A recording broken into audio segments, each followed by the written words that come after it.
Crisis Radio. This is Webster Tarpley speaking to you as usual from Washington, D.C. The principal focus of world events remains the second wave of the world economic depression, which is now lashing the world.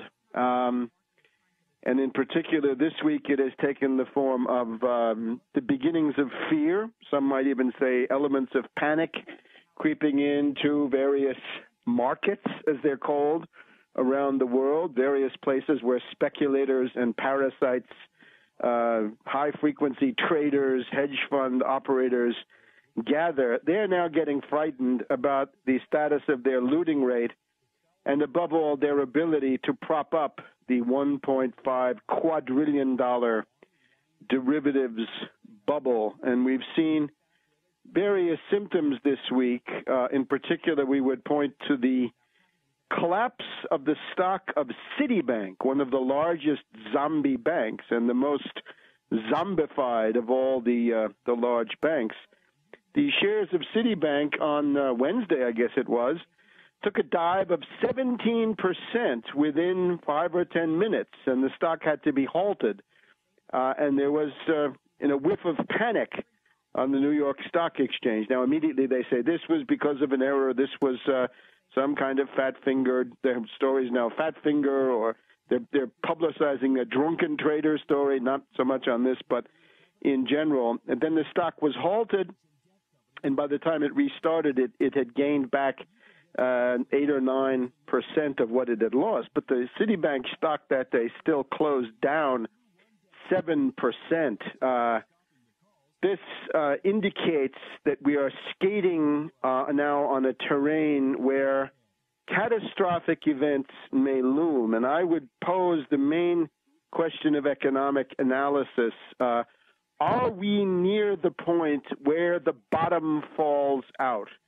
The bottom falls out of this ship of speculative fools, which is called the world financial markets. The forces of world economic depression remain hugely powerful, and in particular, the impetus for world economic depression comes from this cancerous, kited mass of bankrupt derivatives, $1,500 trillion of kited, bankrupt, toxic paper derivatives. And the only question is political manipulations to make those explosive, depressive forces go in one direction or another. Now, last year, for most of the second half of 2009, the Anglo-American financiers from their fortresses in City of London and Wall Street were taking it on the chin. They were getting hit as the dollar seemed to be collapsing from June, July, all the way to the first week of December, at which point they, with Soros as the leading element, although not the main force, but simply the light cruiser leading this predatory speculative fleet, began attacking Greece, the southern tier of the euro, Portugal, Spain, Italy, Ireland, and used this to try to shift the focus of the depression away from the U.S. dollar, the obviously bankrupt zombie banking communities of the City of London and Wall Street, to try to shift that over into continental Europe, Euro land, Frankfurt, Paris, Milan, and Spain, and then the rest of these places, Greece and Portugal. And now we've had 6 or 7 months where the main forces of the crisis, again, the bankruptcy, depressive forces, have been lashing Europe. But now we've reached a point where that is beginning to become unclear, in the sense that the Anglo-Americans had, as you've heard on this program, had planned a Blitzkrieg, a lightning war against the euro, leading to a panic crash of the euro. They were talking about parity. They wanted it to go down to 1-to-1, and it had been at about $1.30 to buy a euro. They wanted that to go down to $1 to €1, which would have been a significant collapse and might have led to an uncontrollable panic flight. They were lining up pension fund directors and central bankers and others saying it's time for you to dump the euro at the end of May, the beginning of June. And when this didn't work, you saw the Financial Times coming out with stories. China is about to drop the euro. Turns out not to be true. Iran is about to drop the euro. Euro here, euro there. Italy about to go. Hungary about to go, which is not the euro. Nevertheless, this has not worked. The Blitzkrieg has bogged down. And as the Germans found in the Soviet Union in October, November, December of 1941, there's nothing more dangerous than to be a part of a blitzkrieg that bogs down when you fall short of your objectives and the blitz does not blitz and the panic and the shock and awe doesn't quite make the goals that you wanted. You're left sitting out there in a very advanced and exposed position. So that seems to be the predicament of the Anglo-American financiers right now. Therefore, what happens next is somewhat uncertain. You can see world stock markets today, and this is now, we're recording on Friday, July 2nd, ahead of the holiday weekend.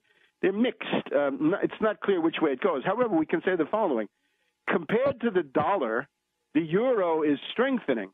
Compared to the dollar, the yen has strengthened very significantly. Compared to the dollar, even the arch-bankrupt British pound, which is held up by nothing but pure speculation, is also up. So this would indicate dollar weakness. On the other hand, everybody but everybody is piling into U.S. Treasury bonds in order to seek safe haven in the storm. So you can see a kind of countervailing tendency. The currency goes down, but the Treasury bonds go up. How long can this last? Certainly not forever. If we look at the underlying economy, the unemployment report this morning, 150,000 U.S. jobs lost in the most recent reporting period. 650,000 people have dropped out of the workforce in despair. They were not caught up in the hope and change message from the faker in the White House. So even that meant that the unemployment rate went down from 9.7 to 9.5 official, and these are fake, massaged, cooked statistics. Nevertheless, it's not good. It's bad news.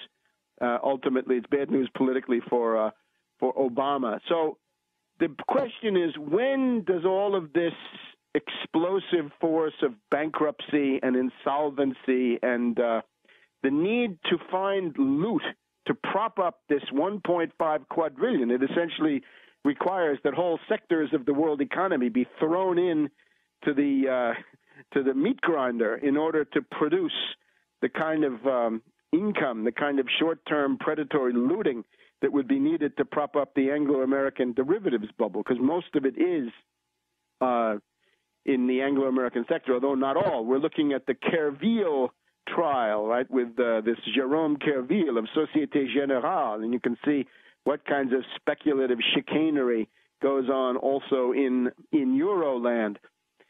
We've got this pattern of Soros attacking Germany. I think we mentioned this last week. Soros' speech in Berlin, Soros' op-ed in the Financial Times, attacking Germany as responsible for the Depression and attacking Germany as leading to a period of renewed warfare in Europe, tremendous ethnic upheavals, right-wing extremists coming forward, essentially Soros threatening chaos over Europe, with the full idea that the left-wing side of the chaos, as well as quite a lot of the right-wing side, is funded by Soros.